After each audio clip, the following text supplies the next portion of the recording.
Buenas noches, al saludarlos estamos iniciando la emisión estelar del noticiero de la televisión cubana. Buenas noches, gracias por acompañarnos. Comenzamos ya con los titulares. Expresa Raúl satisfacción por resultados de la visita del presidente de Francia. Llega a Nepal Brigada Médica Cubana que atenderá a víctimas de terremotos. Exponen resultados de estudios sobre primera vacuna terapéutica contra cáncer de pulmón. Nuestra emisión estelar concluyó ayer con la noticia de que el presidente de Francia, François Hollande, había visitado al líder histórico de la revolución cubana, Fidel Castro Ruz.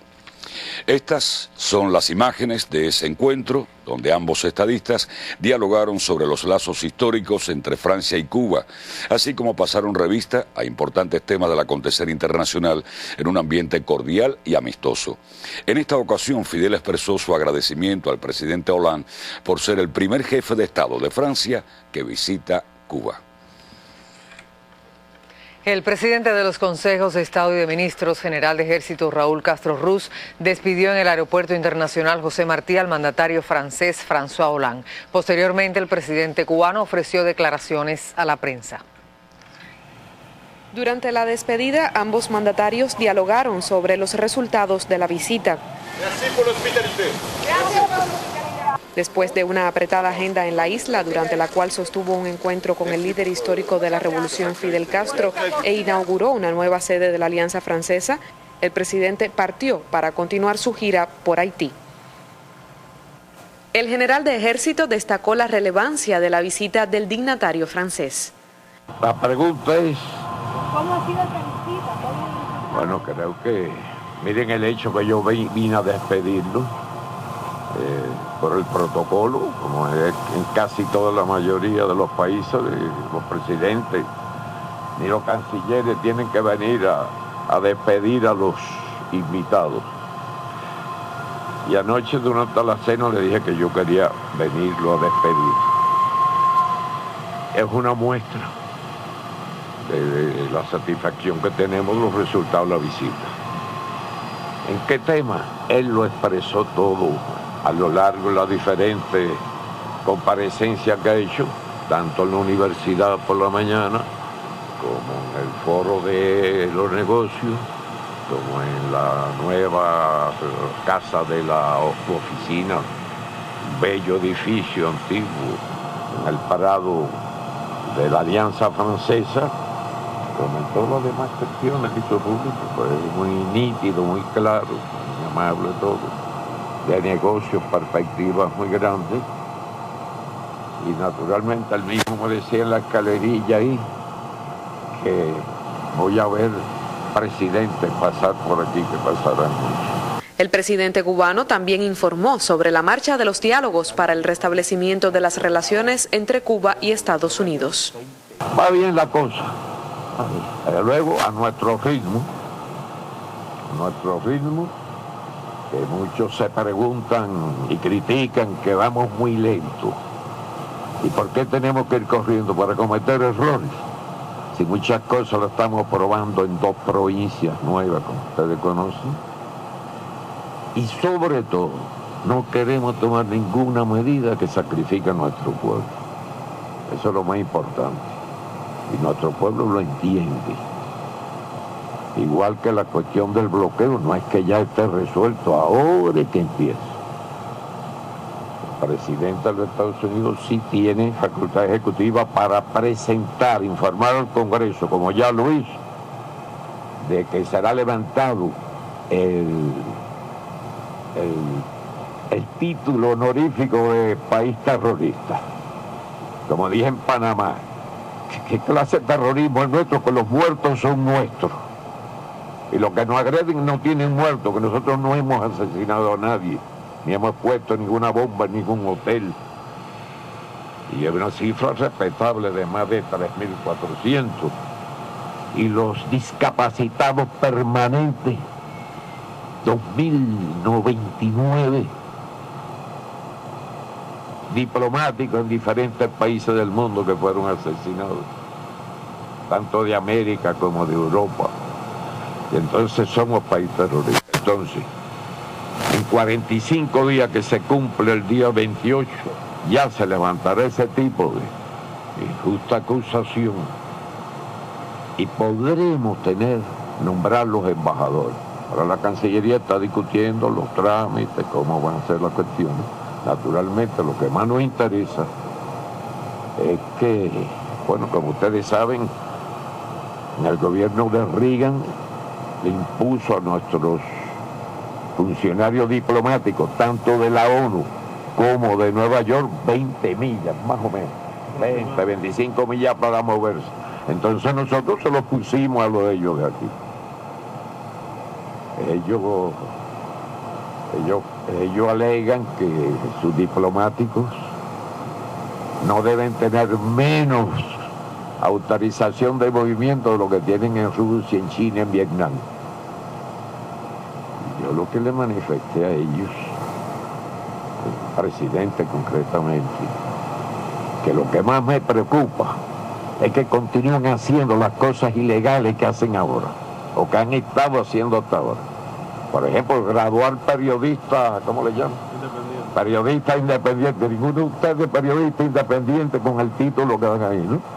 Ya sea en la vacina, ya sea en casas de diplomáticos. Le dan entonces, no sé cuántas clases, en pantalla, por teleconferencia desde los propios Estados Unidos, unas cuantas clases, no sé si le dan título. Y por supuesto la correspondiente mesada. Esos son los periodistas independientes que tienen y ustedes lo saben bien. Entonces, esas cosas no se pueden hacer. Sencillamente lo que planteamos es que todos tenemos que ajustarnos a los acuerdos sobre el comportamiento de los diplomáticos en todo el mundo, aprobados en la Convención de Viena. A partir de nombrados los embajadores, restablecidas las relaciones, extendemos relaciones, pero normalizar las relaciones ya es otro tema. Ya es otro tema. Tiene que eliminarse el bloqueo completo. Y la base de Guantánamo debe ser devuelta. Porque es consecuencia de cuando ellos se adueñaron del país, vinieron como aliados al final de la guerra de independencia, cuando van a entrar a Santiago de Cuba, después de 2 o 3 combates que libraron juntos ambas fuerzas, prohibieron a los cubanos entrar a Santiago con el pretexto de evitar venganza, como si fuéramos salvajes. Y en Santiago de Cuba elevaron la bandera americana, izaron la bandera americana nada más en el gobierno, el edificio del gobierno que había allí. Llegaron a La Habana el 1 de enero de 1899, las tropas, y ocupan el país. Disuelven al Ejército Libertador, disuelven el Partido Revolucionario que creó Martí para dirigir la guerra, independencia. Le piden a los cubanos que presenten una constitución, los cubanos la presentan. Y el gobernador Wood, creo que se llamaba, un general, cuando la estudian dicen aquí falta algo, los cubanos preguntan qué.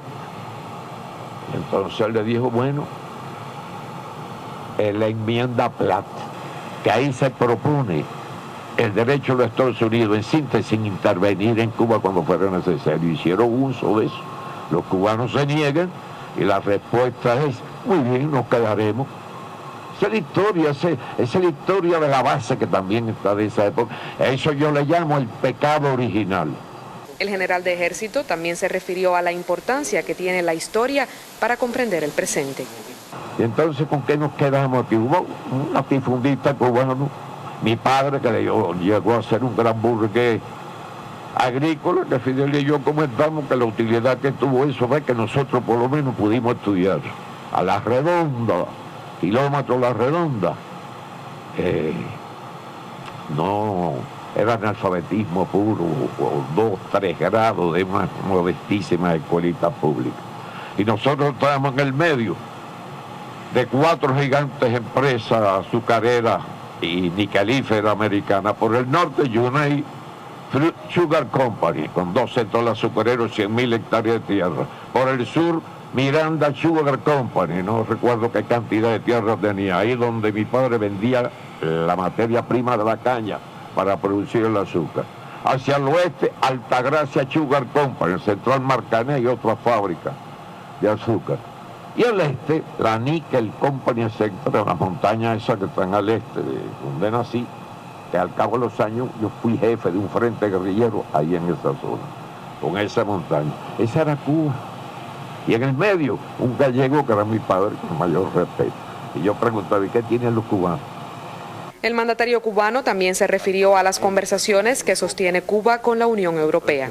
Bueno, va a haber una reunión en junio, ¿no? El 11 y el 12 de junio en Bruselas. Esperamos que yo no tenga que hablar tanto como la reunión de la cumbre de Panamá. Porque en definitiva la posición común de la Unión Europea no debió de existir nunca. Eso fue una importación a través de quien ustedes saben, que la instrucción la llevó a tener inglés. Y eso se sabe. Eso nunca debió haber existido. Para eso se va a resolver. La visita del primer presidente francés a la isla, tras la gira que diera el mandatario cubano por Europa, es muestra de las relaciones que fortalece Cuba con el viejo continente. Cristina Escobar, Sistema Informativo de la Televisión Cubana.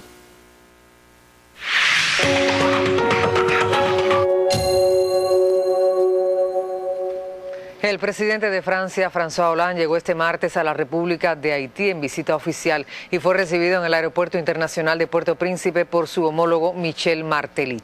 Durante la visita, el mandatario galo firmará un grupo de acuerdos relacionados con los sectores energético, de formación profesional, educación y alimentación. Hollande participará también en una ceremonia de homenaje al padre de la nación haitiana, Toussaint Louverture, en el Campo de Marte frente al Palacio de Gobierno. Asimismo, la delegación oficial francesa visitará el Museo Nacional para honrar a los héroes de la independencia de esa nación caribeña. La Brigada Médica Cubana llegó esta mañana a Katmandú, capital de Nepal, para asistir a las víctimas de los terremotos que han azotado a ese país. El grupo está integrado por 49 colaboradores del contingente internacional especializado en el enfrentamiento a desastres y grandes epidemias, Henry Riff. Entre sus miembros se hallan 25 médicos de diversas especialidades.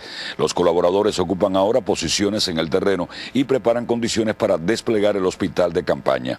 Esta unidad móvil incluirá servicios de cirugía, esterilización, unidad de cuidados intensivos, equipos de rayos X, laboratorio semiautomatizado y ultrasonido, así como áreas de consulta y servicios de rehabilitación. A propósito, un nuevo sismo sacudió hoy a Nepal, ocasionando la muerte de 37 personas y heridas a 1.129, según informó el Ministerio Nepalés del Interior. Las víctimas se suman a los 8.000 fallecidos y 17.000 lesionados causados por el terremoto ocurrido el pasado día 25. En el comunicado oficial se expresa que los decesos tuvieron lugar en distintos distritos y que los heridos reciben atención en diversos hospitales. Además, se conoció que un helicóptero de la Infantería de Marina de Estados Unidos desapareció hoy cuando participaba en labores humanitarias sobre las zonas siniestradas. En la nave se hallaban 6 militares norteamericanos y 2 nepaleses. El sismo ocurrido este martes también ocasionó al menos 12 víctimas mortales en India, en zonas aledañas a Nepal. El centro sismológico de ese país ha registrado más de 160 réplicas en los días transcurridos desde el 25 de abril hasta la fecha. Y el Papa Francisco denunció en las últimas horas que los poderosos no quieren la paz porque la mayoría viven de la guerra y hacen negocios con la venta de armas.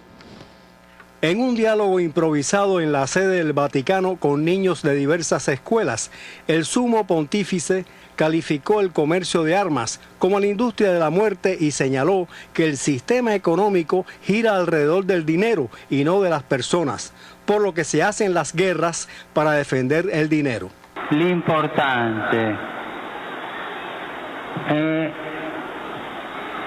fare la pace. Sì, litighiamo, ma non finire la giornata senza fare la pace. Io tante volte vorrei un po' di tranquillità, di riposarmi un po' di più, quello è vero, ma stare con la gente non toglie la pace. Dove non c'è la giustizia, non c'è la pace. El Santo Padre afirmó que la paz no significa que no existan las guerras. sino que también haya alegría, amistad entre todos, que no existan niños hambrientos ni enfermos privados de asistencia médica. El Papa dijo que la paz no es un producto industrial, es un producto artesanal que se construye cada día con trabajo, vida, amor y cercanía. Jorge Sosa Chacón, Redacción Internacional.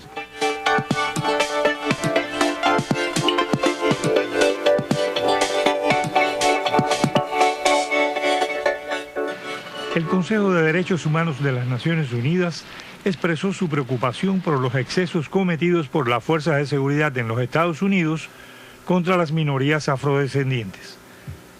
El organismo exigió además a la Casa Blanca que elimine la pena de muerte en todo el país y cierre la prisión de Guantánamo, que se mantiene de forma ilegal en territorio cubano. El secretario de Estado norteamericano John Kerry se reunió este martes en Sochi con el presidente ruso Vladimir Putin, poco después de entrevistarse con el canciller Sergei Lavrov.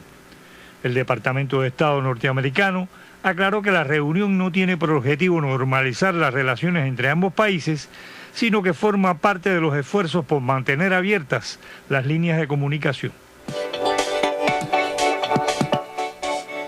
El jefe negociador del gobierno colombiano a los diálogos de paz afirmó que el presidente Santos facilitó una reunión en La Habana entre los jefes del Ejército de Liberación Nacional y las Fuerzas Armadas Revolucionarias de Colombia. El mandatario confirmó la reunión y expresó que el propósito del encuentro fue avanzar en la búsqueda del fin del conflicto. Señaló que para ello contó con el apoyo de los países garantes y acompañantes del proceso de paz. La Fiscalía Mexicana informó que el ex jefe policial del municipio de Iguala, Francisco Salgado, fue internado en prisión. A Salgado se le imputa haber violado la Ley Federal de Armas de Fuego y Explosivos. A ello se suman denuncias por recibir dinero para brindar protección al crimen organizado que opera en el estado de Guerrero. Orlando Lancís, Redacción Internacional.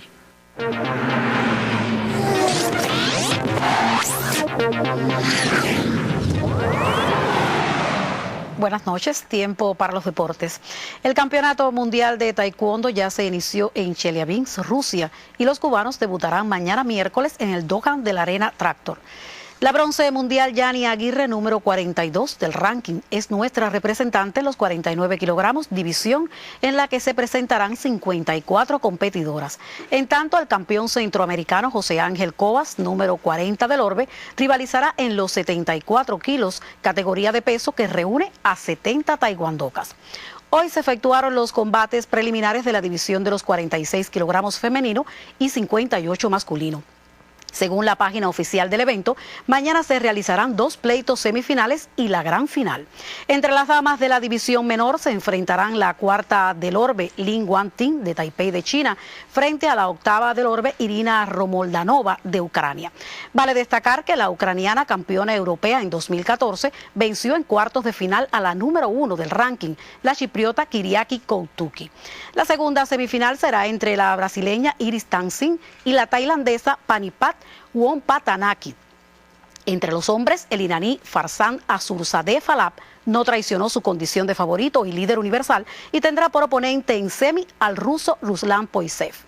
En la otra llave combatirán el chino Suai Zhao y el belga Si Mohamed Kedbi, todos entre los 25 primeros del mundo en su división. El Campeonato Mundial de Taekwondo reúne a 875 atletas de 139 naciones, cifra récord este año. Y luego del triunfo conseguido por el cubano Ángel Fournier Rodríguez y de su regreso a casa, se une a la comitiva de remeros cubanos que viajará mañana hacia México para realizar base de entrenamientos en la altura, una preparación necesaria en el camino hacia los Juegos Deportivos Panamericanos de Toronto en julio próximo. El remero insigne cubano integrará otras 2 tripulaciones y el entrenamiento conjunto es necesario para un buen resultado panamericano. Concluye así el tiempo para los deportes. Pasen muy buenas noches. Continuamos con más de la actualidad nacional. El 5º Taller Internacional Cibamax 2015 sesiona en el Palacio de Convenciones de La Habana con la presencia de más de 200 delegados nacionales y foráneos. El encuentro muestra resultados de los estudios con la primera vacuna terapéutica contra el cáncer de pulmón. En este quinto taller internacional, los científicos del Centro de Inmunología Molecular muestran los resultados positivos de esta primera vacuna terapéutica contra el cáncer de pulmón avanzado. Resultados finales en términos de seguridad y eficacia terapéutica. Cuando nos referimos a seguridad, estamos hablando de un producto muy seguro porque ofrece pocos eventos adversos para este tipo de pacientes con grandes complicaciones, y cuando hablamos en términos de eficacia terapéutica nos referimos al aumento de la supervivencia más allá del año, que es la supervivencia esperada para estos pacientes cuando no reciben la vacuna, y desde luego también acompañado de una mejoría de la calidad de vida. Los especialistas afirman que esta vacuna terapéutica no sustituye los tratamientos convencionales, sino que se adiciona. Es un medicamento que se aplica después que el paciente haya recibido tanto la quimio o como la radioterapia. Precisan que su nivel de aplicación se ampliará mucho más. Esta vacuna obtuvo su registro sanitario en el año 2008 y posteriormente obtuvimos la aprobación para formar parte del cuadro básico de medicamentos esenciales en nuestro país. Esto ha permitido lograr una implementación no solo a nivel de hospital, sino también a nivel primario de salud, dígase los policlínicos comunitarios, y ahora en estos momentos estamos en la generalización de otros policlínicos a los cuales todavía no habíamos llegado con este medicamento, y desde luego esto permitiría una cobertura a todo nuestro país con este producto biotecnológico. Los científicos anunciaron que se realizan estudios sobre la aplicación de la vacuna Symavax en otras localizaciones como la próstata y la vejiga, y en otras condiciones o estadios menos avanzados del cáncer de pulmón. Niurka Damaris, Sistema Informativo de la Televisión Cubana. En otro orden de información, quiero decirles que Rusia y Cuba trabajan de conjunto en la rehabilitación y desarrollo de yacimientos petroleros en la costa norte cubana. La empresa Sarubiesnev, iniciadora en el mundo de la modalidad de recuperación secundaria, ejecuta un proyecto que permitirá aprovechar aún más las reservas de hidrocarburos en una zona con más de 25 años de explotación. Boca de Jaruco es uno de los yacimientos de crudo más antiguos de Cuba. La cooperación entre las industrias petroleras de Rusia y Cuba a través del proyecto de recuperación secundaria permitirá aprovechar los niveles de hidrocarburos que aún permanecen en esta área a más de 1.600 metros de profundidad. Se puede decir que el yacimiento está en una etapa de agotamiento, por ello que es tan importante implementar algún método para elevar el coeficiente de recuperación. Es decir, en Cuba el promedio de recuperación está en 10%, es decir, el otro 90% se queda debajo de la tierra. Ya hemos inyectado en una primera fase 9.000 toneladas de vapor al pozo Boca Jaruco 2001 y ahora vamos a entrar en fase de puesta en producción para ver realmente si el método es factible o no. Especialistas rusos y cubanos asumen esa tarea con un equipamiento de última generación fabricado en la República Popular China. Y para Cuba es un proyecto muy importante extraer al máximo aquellas reservas que fueron encontrados y se encuentran en explotación en este momento. Ahora el pozo está surgente y produce por sí solo 2 metros cúbicos al día. Cuando bajamos la bomba, nosotros vamos a aumentar la diferencia de presión y por eso vamos a provocar un mayor flujo de petróleo al pozo. La esencia de la acción es desplazar las reservas de hidrocarburos hacia el pozo. La recuperación secundaria está considerada una de las modalidades más nobles y antiguas para extraer crudo en yacimientos ya explotados, sin provocar daños a la naturaleza. Tomás Oliveros y Bernardo Espinosa, Sistema Informativo de la Televisión Cubana.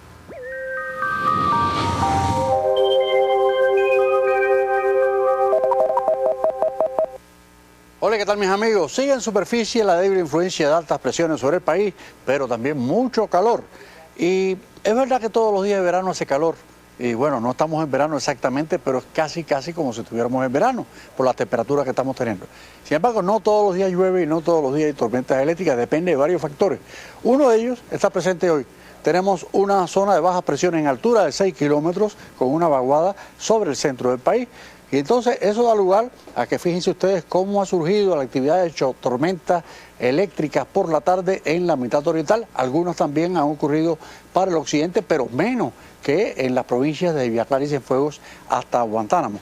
Y estas condiciones de tiempo pues deben mantenerse porque sigue el calor y siguen estas condiciones. Por lo tanto, el pronóstico del tiempo para las próximas horas de mañana será de una mañana de sol abundante en el occidente del país. Ya tendremos temperaturas mínimas en la madrugada de 21 hasta 23 grados Celsius. Por la tarde subirá la temperatura, calor 32, 33 grados, mientras que habrá algunos chubascos y tormentas eléctricas, sobre todo en zonas del interior y costa sur del occidente del país. En la parte central, pues amanecerá con sol, algunas nubes, pero puede haber nublados en zonas de la costa norte o cielos parcialmente nublados con algún chubasco aislado. Y temperatura mínima 21 a 23 grados Celsius. Por la tarde, chubascos y tormentas eléctricas, fundamentalmente interior y costa sur, 32, 33 grados de temperatura máxima, mientras que en la mitad oriental también ocurrirá algo parecido. Sol abundante, algún chubasco aislado en horas de la mañana, sobre todo en la zona más occidental de las provincias orientales, y mínimas de 20 a 23 grados Celsius. Por la tarde, valores que llegarán a estar entre 33, 34 grados y algún valor superior en zonas del interior y costa sur. Y también tendremos algunos chubascos, algunas tormentas eléctricas en el territorio oriental. Esta tónica del tiempo se mantendrá en los próximos días. Algunos chubascos, algunas tormentas eléctricas en horas de la tarde hasta el atardecer o primera zona de la noche. Mientras tanto, las temperaturas van a continuar elevadas y sobre todo para la región oriental de nuestro territorio nacional. Así que mis amigos, este es el tiempo. Les deseo que pasen una noche muy feliz y hasta mañana. El ejercicio Meteoro 2015 tendrá lugar en todo el país los días 16 y 17 de mayo con el propósito de fortalecer las capacidades para enfrentar desastres. En la región oriental comenzará el viernes 15 el ejercicio de respuesta a sismos y maremotos. Los días 16 y 17 de mayo en toda Cuba se volverán a activar los órganos de trabajo del Consejo de Defensa Nacional junto a los organismos de la Administración Central del Estado para enfrentar cualquier desastre. En el caso de la región oriental del país se tiene la particularidad que el día viernes 15 se va a desarrollar desde el nivel de municipio hasta el nivel del Consejo de Defensa de la Región Estratégica un ejercicio denominado Sismo 2015, encaminado a fortalecer la capacidad de este territorio, que es el que mayor nivel de exposición tiene a este peligro. Fortalecer la preparación y puntualizar acciones son algunos de los propósitos de este ejercicio Meteoro 2015. Se ha insistido en realizar actividades prácticas que no constituyan acciones demostrativas, sino que vayan verdaderamente encaminadas a garantizar la preparación de la población en correspondencia con el nivel de riesgo que están expuestas y también actividades prácticas dirigidas a disminuir los riesgos, sobre todo actividades de higienización, limpieza y desobstrucción de canales, limpieza de río, arroyo y otras acciones. Desde 1986 se realizan estos ejercicios para minimizar daños. En esta ocasión la temática general estará encaminada al fortalecimiento de las capacidades del país para enfrentar sismos de gran intensidad y maremotos, huracanes, la sequía y eventos de desastres de origen sanitario, fundamentalmente a partir de las experiencias derivadas del impacto de los principales eventos que han afectado al país en los últimos años. Cuba es un país con riesgos de desastres naturales, tecnológicos y sanitarios. Por eso, reducir las vulnerabilidades es una prioridad del gobierno de la isla. Ebelixe Tamile, Sistema Informativo de la Televisión Cubana. Juan Morejón trabajó durante muchos años en el presidio Modelo en la entonces Isla de Pinos. A 6 décadas de la excarcelación de Fidel y los moncadistas, este testigo del paso de los revolucionarios rememora aquellos días. Conversar con Juan Morejón, o Juanito como lo llaman todos en la isla, es una experiencia inolvidable. Este hombre trabajó como mecanógrafo de presidio Modelo hasta 1957 y conoce cada palmo de esta imponente construcción. Durante su estancia aquí vio pasar a 4 jefes del penal, comenzando por Capote. Se ufana de haber podido ayudar a muchos reclusos en el más pérfido de los desfiladeros del terror, según Pablo de la Torriente Bravo. Aún hoy le entristecen los recuerdos de los abusos que se cometieron. Juanito estudió en un colegio cercano a Presidio Modelo. Aquí conoció a la que más tarde fue su esposa y madre de sus hijos. Aquí vivió en la casa marcada con el número 5. Aquí regresa hoy cargado de nostalgias y preguntas sin respuestas. Pero la vida en Presidio Modelo cambió con la llegada de los moncadistas, nos cuenta Juanito. Aún hoy no se explica cómo pudieron sacar del penal la historia me absolverá, pues el rigor era extremo. Los moncadistas habían alterado con su ejemplo la rutina en Presidio Modelo. Fidel venía a entrevistarse con el jefe, cuando lo mandaban a entrevistarse, pero venía a un paso que todo el mundo mirábamos, rítmico, mirando para hacerlo, no me miraba para nadie, ni hablaba con nadie. Derechito, prácticamente entrevistaba con los parceros, no sé si era para convencerlo, y con la misma salida igual. Con una guardia. Han pasado 6 décadas y Juanito, con su prodigiosa memoria a los 83 años, le parece vivir todavía aquel domingo 15 de mayo de 1955, cuando esperaron la salida de los jóvenes de Presidio, y valora la estancia de Fidel y los moncadistas aquí. La gente empezaron a ver el cambio de política, de la manera de hablar, de conducirse, de las leyes, lo que pertenecían y lo que no le pertenecían, los derechos que tenían y los derechos que no tenían. Eso lo fueron aprendiendo. Así que fue una escuela que pasaron. Nos despedimos de Juanito. Él se queda con sus recuerdos y nosotros nos vamos con la satisfacción de haber podido conversar con un hombre que es historia viva. En la isla, Noel Otaño, Sistema Informativo de la Televisión Cubana.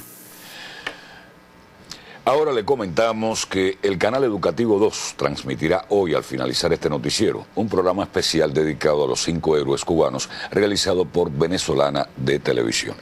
Concilia en Familia, conducido cada semana por la primera combatiente Cilia Flores, dedicó su más reciente edición a propósito del Día de las Madres a homenajear a las esposas y familiares de Gerardo, Ramón, Antonio, René y Fernando. El programa devino relato íntimo de los sacrificios y las luchas de los 5 y sus familias durante las largas e injustas condenas en cárceles de Estados Unidos.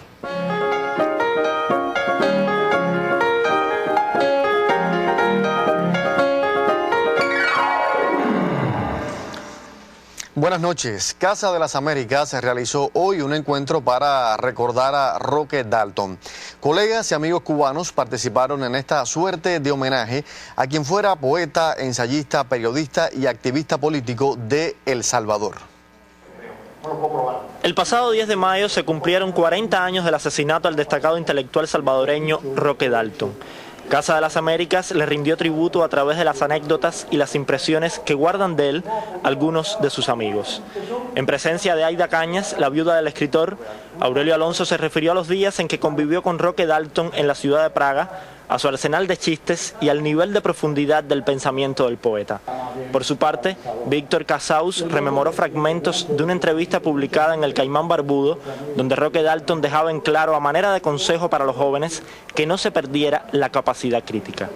Roberto Fernández Retamar mencionó el título Una muerte monstruosa, texto que Julio Cortázar le dedicara al escritor salvadoreño, y Guillermo Rodríguez Rivera coincidió con todos al destacar el gran sentido del humor que caracterizó a ese entrañable amigo de Cuba.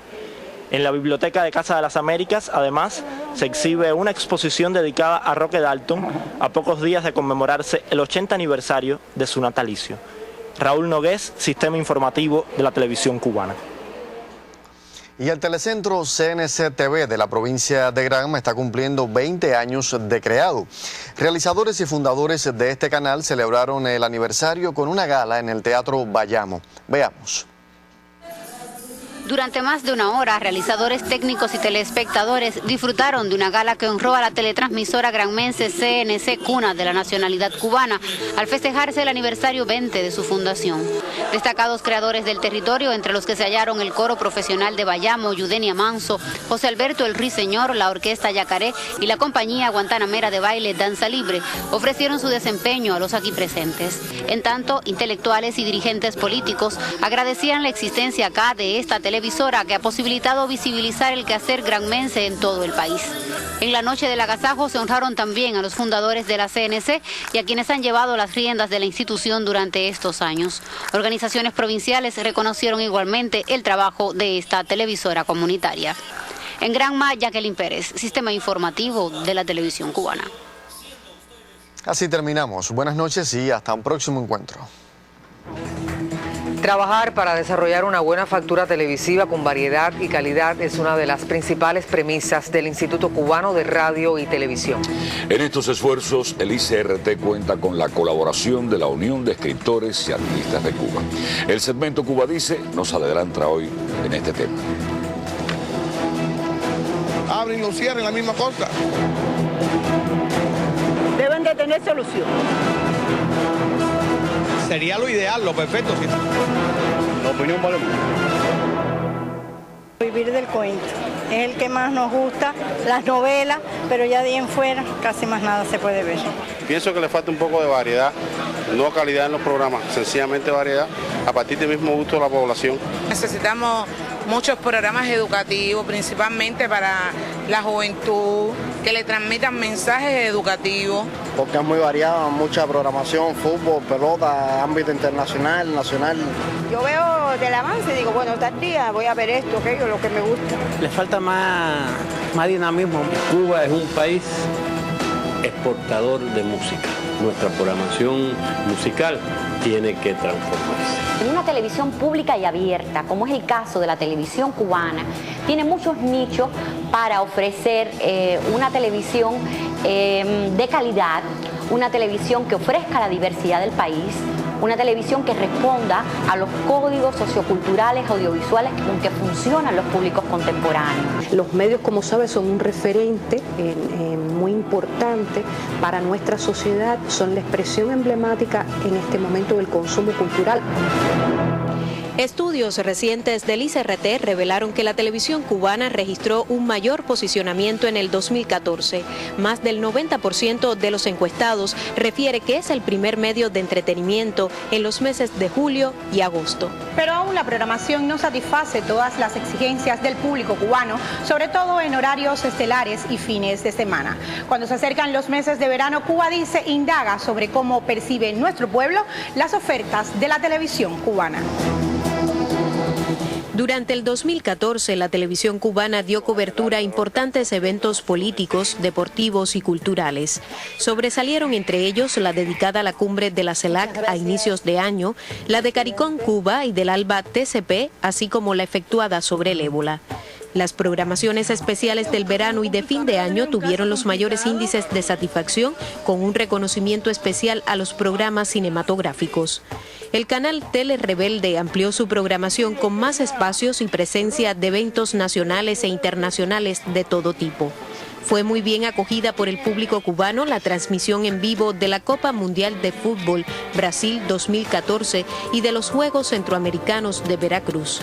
Las novelas me gustan, me gusta ver, el noticiero lo veo, me gusta. Multivisión tiene documentales muy interesantes, muy buenos, muy educativos. Los únicos programas que veo de la televisión cubana son el de Pánfilo, claro, y los programas de deporte, el canal de deporte. Ahora los domingos con Puro Corazón más o menos, porque es un programa más interactivo, sí, pero el sábado no hay nada. Los principales géneros de programa, habría que empezar por ahí, que consumen los públicos son los dramatizados, también a los públicos les interesan mucho los cinematográficos y los humorísticos.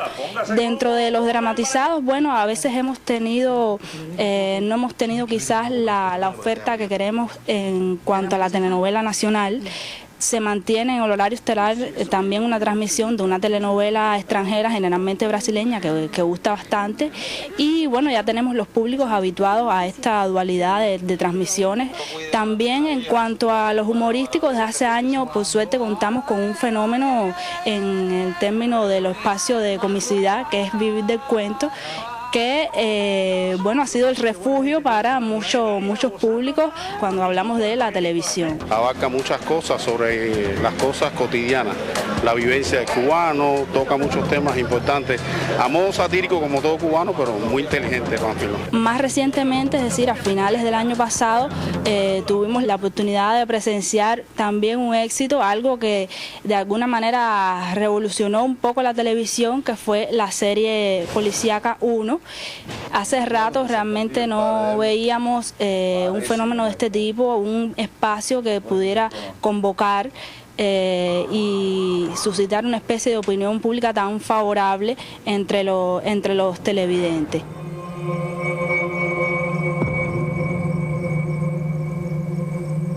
Está entre atractiva, instructiva, realista, porque toca puntos de la realidad cubana y sí, me gusta mucho, está interesante y no copia otras series, sino que tiene cosas originales también de los creadores, de los realizadores. Yo creo que tanto Duaba como Uno son un poco el resultado, y debemos hablar de la política macro, de los cambios que están sucediendo a nivel de país. Creo que RTV Comercial es como la punta de lanza de estos cambios dentro del ICRT, buscando nuevas formas de producción, buscando que los productos salgan bien leídos y bien confirmada la calidad de guión. Desde el último congreso de la UNIAC, la comunidad intelectual y artística estrechó más sus vínculos de trabajo para promover los verdaderos valores culturales, labor que poco a poco favorece el disfrute de programas con mejores facturas televisivas. Este grupo de trabajo está tratando de entronizar en la televisión ya y en los medios determinadas estrategias, modos de hacer y acciones para materializar que esas inquietudes no se queden un poco en el aire, que tengan sus efectos concretos y visibles en la programación televisiva y radial. ¿Qué le falta a la televisión cubana? Motivó más de una respuesta entre los amantes de la pequeña pantalla. Bueno, yo pienso que para los tiempos que se imponen, quizás ganar un poquitico en lo que es el soporte tecnológico y, no sé, la logística como tal para poder enfrentar los retos de una televisión en este nuevo siglo, ¿no?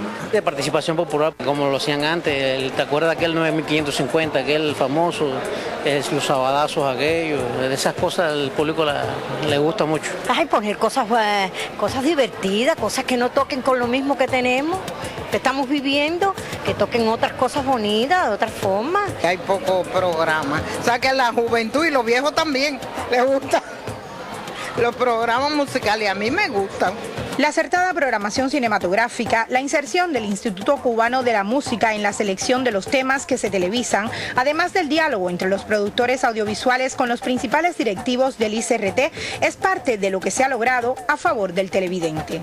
La UNIAC viene siendo una suerte de mediadora crítica que permite un diálogo, que favorece un entendimiento, y creo que lo importante es conocer hoy y estar conscientes de que todas las autoridades cubanas, incluidas las más altas autoridades del gobierno y del Estado cubano, sienten un compromiso muy alto con cada vez lograr que la televisión y la radio y los medios sean espacios de expresión de la verdadera identidad de la cultura cubana. El consumo de propuestas foráneas por parte de los más jóvenes plantea la urgencia de comunicar con códigos contemporáneos sin perder la defensa de nuestros valores identitarios. No podemos estar ofreciendo series, etcétera, de una producción extranjera que responde muy bien a esos códigos y por otro lado estar ofreciendo una televisión, una producción propia que la contradiga. Porque los públicos, es decir, aprenden rápidamente y tienen inteligencia audiovisual y por tanto se adaptan a los códigos que tienen que ver con su escenario, que tienen que ver con su tiempo. La preocupación por la visualidad y el diseño de cada espacio se muestra como tema recurrente en los estudios sobre televisión en Cuba. Los colores determinados, es decir, que se usan en la televisión, los diseños de mobiliario, unos son diseños virtuales, pero los que son reales son minimal, es decir, son diseños donde básicamente lo que importa es la presencia de las personas y su diálogo. Todo eso, en mi opinión, hace falta mejorarlo, hace falta potenciarlo en nuestra televisión. Producir mayor variedad y cantidad de programas dirigidos al sector adolescente y juvenil y retomar espacios perdidos en la televisión como el de aventuras son reclamos de padres y abuelos. Pienso que hay que pensar un poco más en la programación infantil porque es muy limitada realmente y los programas que están poniendo casi todos son extranjeros. Pienso que deben retomar, por ejemplo, como antes que había La Sombrilla Amarilla, que fue un programa que tuvo mucho éxito en la televisión. Pienso que deben hacer ese tipo de programas. Tenemos programas infantiles que por su factura son viejos, con relación a lo que se hace en el mundo, con relación a un televidente que ya para nada es el televidente que era hace 15 o 20 años. O sea, los niños que nosotros fuimos en los 80, en los 90 no tienen nada que ver con el niño que ahora tiene una cantidad de referentes inmensa a la cual acudir. No nos engañemos, los niños están consumiendo programación alternativa, la consumen incluso con independencia de los adultos. Aunque el sistema informativo produce hoy contenidos más cercanos a la agenda pública, todavía la población reclama el ejercicio responsable y sistemático de la crítica. Ha habido un esfuerzo colectivo por empezar a producir un noticiero y programas en sentido general informativo con una mejor factura y un mejor acabado. No estamos esperando al completamiento de la inversión, que es millonaria, una inversión que va a cambiarle la cara al Noticiero Nacional de Televisión y a todos los productos del sistema informativo, con un aire de modernidad que hemos tratado de ir adelantando con mínimas intervenciones en lo que escenografía se refiere. Hay un ejercicio más responsable de la crítica no solo para señalar lo mal hecho, sino también para hablar de crítica estética cuando se habla de programas culturales, por ejemplo, y crítica en sentido general. Siempre hay valoraciones acerca de los trabajos que hacemos. Los públicos son bastante críticos en el caso de género informativo. Yo creo que si un género sufre eso, es este, porque es el encargado un poco de mediatizar esa realidad que el público quiere ver reflejada en tanto problemáticas problemáticas sociales, sobre todo, que son una de las grandes demandas del público en cuanto a los informativos. También las personas, desde el punto de vista de las facturas, tienen quejas, y yo pienso que la propia televisión ha venido a acrecentar eso desde el momento en que Telesur también se incorpora dentro de la programación básica informativa que transmite la televisión, o sea, un canal con otra visualidad, con otras maneras de hacer también y presentar las noticias, que yo pienso que eleva la parada para lo que nuestros informativos tienen que hacer hoy, ¿no? A la televisión le faltan programas de participación. A la televisión le faltan los musicales estelares de fin de semana y de día entre semana. A la televisión le falta tener el fin de semana una programación más atractiva. Creo que nuestra televisión tiene varios retos. Uno, el de producir más y más sistemáticamente. Dos, el de producir más sistemáticamente y con los códigos de los públicos de hoy y de lo que esperan las audiencias de hoy, que bien puede hacerlo. Lograr una mayor calidad en las ofertas televisivas e incrementar la producción de programas que satisfaga a los diferentes públicos son grandes retos para la televisión cubana. Una televisión de servicio público que informa, divulga y entretiene no debe renunciar a la originalidad y al uso de códigos modernos. Con este y otros temas volveremos, porque Cuba dice. Y hoy fueron titulares la despedida de Raúl al presidente de Francia, François Hollande. La llegada a Nepal de la Brigada Médica Cubana que atenderá a víctimas de terremotos en ese país. Y los resultados de los estudios sobre la primera vacuna terapéutica contra el cáncer de pulmón. Concluye así la emisión estelar. Muchísimas gracias por acompañarnos y muy buenas noches. Gracias, buenas noches y hasta mañana.